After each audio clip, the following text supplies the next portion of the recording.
Hello, it's Phil Swann here again with another quick episode of Together, where we look at good mental health, well-being, and the Christian hope. The last couple of sessions we've had of Together, we've been looking at the issue of finding a friend and exploring what that can mean. Because obviously if you find a friend, somebody you can build a relationship with, eventually it moves to a place where you really know you can trust this person. And often when we carry things in life where we feel, which are difficult for us, often we can feel very isolated.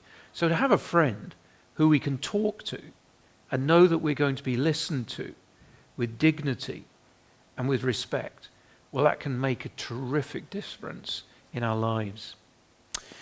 If you watched the last episode, you know that I was trying to encourage you to think in terms of getting out and making friends, particularly because a lot of people feel so lonely and will often say they don't have a friend. I want to turn the tables today and talk to you about becoming a friend maker. That is, maybe you're somebody who's watching this who has the benefit of friends, and you know how good that is. The people who you can talk to, who you can unburden yourself to, who perhaps sometimes can walk with you through difficulties, maybe even speak into your life things which are helpful and constructive. So maybe you listen to all this and you're already in a strong place. Well, if that is you, I want to encourage you in this episode of Together to think about others who maybe are not in the same place as you. People who are on their own, are isolated. It's very easy to overlook people in life.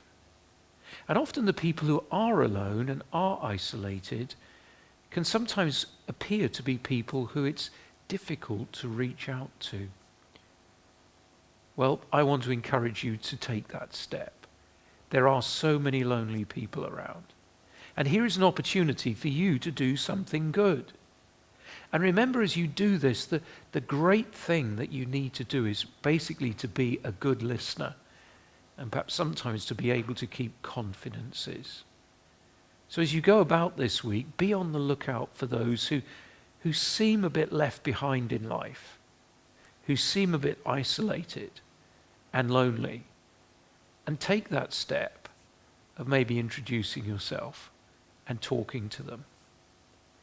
You know, if we do that gently and genuinely, you'll be amazed how people respond to that.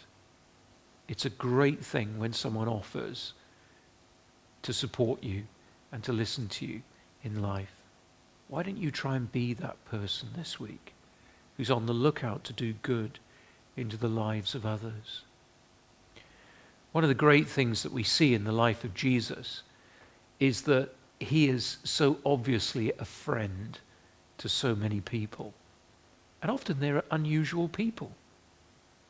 There's a story of him one day reaching out to a man in a city who had become a real outcast. He was a very wealthy man, but his wealth came from his exploitation of the people. He was a tax collector. And working for the Romans, he knew not only to collect the tax that the Romans wanted, but plenty on the side for himself. So he had wealth, he had influence, but he was alone. And the Bible tells us one day that as Jesus came to his city, the city of Jericho, there were huge crowds there and everybody was really excited. But this fellow was being left out. And he actually had a physical difficulty. He was a very, very short man. And so the Bible simply records how he climbed up into a tree to get a better view of Jesus. And when Jesus walked under that tree, he stopped and he looked up. And he called the man by his name, Zacchaeus, come down out of that tree, because I'm going to your house today. And Jesus went, and the people were amazed. What is he doing with this man? You see, that's one of the great things about Jesus, is that often the people who he befriends are the people you don't expect him to befriend. He would eat and drink with, as the authorities said, sinners. He spent time with those who are on the edge of society. And he does this because the heart of God is so filled with love and compassion and care for us in our struggles and in our brokenness. Jesus goes to Zacchaeus' house and he has a meal, and Zacchaeus is transformed. So much so that when Jesus leaves, he turns around and he says, look, I'm a changed man. I want to give back the money and more to those who I've exploited. You see, friends can do that. They can be transformative in our lives. And you can be transformative in someone else's life. But as transforming as we may be, it's nothing compared to the transformation that comes from knowing Jesus as your friend. I spoke this last week to a man who is in great difficulty, and I spoke to him. I tried to talk to him about the love of God in Jesus Christ.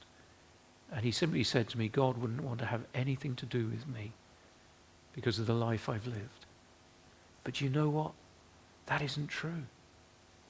He does. And he offers to be our friend. That's what the cross, his death on the cross and his resurrection from the dead ultimately take us to. God really cares. And so if you're watching this and you know this to be true, because he cares for you and you've received his love and forgiveness, you go out and care for others this week. And maybe you're watching this and you say, well, I just feel a million miles away from what you're talking about right now. You can know this love and care if you call out to Jesus and ask him into your life. Well, this week, be on the lookout for those who you can befriend. And may God bless you in all of this.